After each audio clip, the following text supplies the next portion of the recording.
রাধে রাধে আমার প্রিয় বন্ধুরা, তোমরা সবাই কেমন আছো? আশা করি সবাই খুব ভালো এবং সুস্থ আছো। আরও একটা নতুন ব্লগে তোমাদের অনেক ভালোবাসার শুভেচ্ছা জানাই। আজকের কিন্তু শনিবার, আজকে তো আমি বাড়িতে যাচ্ছি। দেখো, এই নদীটা থেকে দিয়ে কিন্তু আমাদের বাড়িতে যেতে হয়। নদীটার খুব সুন্দর, চারধারে কিন্তু গাছপালা এঁটে আছে। চারধারে দেখো, দুই ধারে কিন্তু জঙ্গল প্রচুর ভর্তি। এখানে কিন্তু অনেক কুমির বাঘটাগ আছে ভেতরে, কিন্তু মানে সাইড দিয়ে যাই। আমরা কিন্তু অনেকবার দেখেছি, কিন্তু তখন তো আর ভিডিও করতাম না, তখন জন্য তোমাদেরকে দেখাইনি। যাই হোক, দেখো এই নদীটা খুব ভালো লেগেছে, তাই ভাবলাম তোমাদের একটু দেখিয়ে দিই চারিদিকটা। চলো বাড়িতে যাই, বাড়িতে যাবার পর তোমাদেরকে ভিডিওটা দেখাবো। আর নেমে যাব একটু পরে, তাই জন্য ভিতরে মা ঢুকিয়ে এলাম।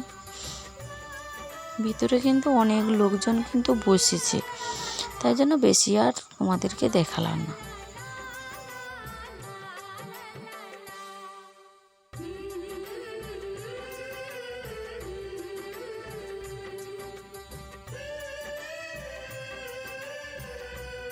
বাড়িতে এসে কিন্তু চান টান করে কিন্তু রাঁধতে বসে গেছি। এখন বাজে কিন্তু 11টা।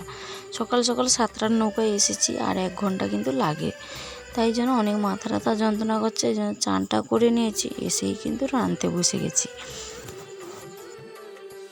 তারা তো সবাই ধান কাটতে গেছে, আর আমি তো এসে রান্না করতে বসে গেছি।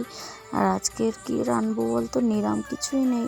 আর ওই জন্য লাউ গুড়মল টালু কেটে নিয়ে একটা শুধু নিরাম টক রাঁধবো, আর 2টো আলু ভাতে দিয়েছি। আর রোদে রোদে তো, তাই জন্য বেশি কিছু রান্না হয়নি। আর যাই হোক, ততক্ষণ তোমরা কিন্তু দেখতে থাকো। আমি কিন্তু রান্নাটা করে নিই, আর বিকেলবেলাতে যাবো ধান কাটতে, তারপরে সেখানে যেয়ে তোমাদেরকে দেখাবো। চলো তোমরা দেখতে থাকো।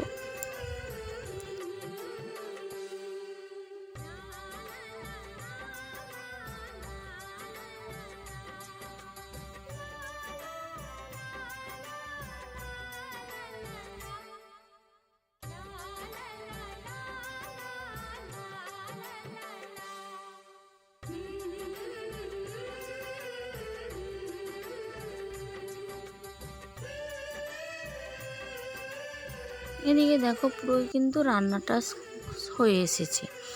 তারপরে দেখো, সবাই তো ধান কেটে ঘর চলে এসছে। এখন বাজে কিন্তু 1টা বাজে, কিন্তু সবাই তো ঘরে এসে গেছে। তারপর ওদের চান টান করে খেতে বসেছি সবাই। আমি ভাত রেঁধে ফেলেছি, আর আজকে তো সন্ধ্যায় কিন্তু গরমের জন্য পুষ্টি ভাত করেছি, তাই জন্য একটু বেশি ভাত হয়ে আছে। গরমগুলো সবাই তো খেতে বসেছে। চলো তো তখন সবাই কিন্তু খেয়ে নেই, তার সঙ্গে আমিও খেয়ে নিই। বিকেলবেলা ধান কাটতে যাব, তারপরে তোমাদেরকে দেখাবো। বিকেলবেলা দেখো, আমরা কিন্তু ধান কাটতে এসেছি। দেখো কত সুন্দর ধানটা পেকেছে। আর এদিকে সকালবেলা ধানটা কেটেছিল কিছুটা, আর তো ছিল। আমি এসেই কিন্তু ধানটা কাটছি। আমার ছেলে সবাই কিন্তু এসেই কিন্তু এখানে মাঠে খেলা করছে। আর ধানটা খুব সুন্দর লেগেছে, ভালো লেগেছে বলে তাই জন্য তোমাদের দেখিয়েছি। আর এইটুকু কিন্তু কাটা হয়েছে মাঠে। এখানে কিন্তু আমার বড় যা, মেজো যা, শাশুড়ি মা, এই 3 লোক কাটছে।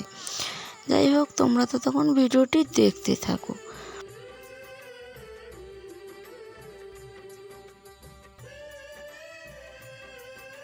যারা আমার ভিডিওটি প্রথম থেকে শেষ পর্যন্ত দেখছো, তাদেরকে আমি জানাই আমার মন থেকে অনেক ভালোবাসা ও শুভেচ্ছা। চলুন তাহলে এখানে কিন্তু ব্লগটা শেষ করছি। দেখা হবে আগামীকাল আরও একটি নতুন ব্লগে। ততক্ষণ তোমরা সবাই ভালো থেকো এবং সুস্থ থেকো। রাধে রাধে।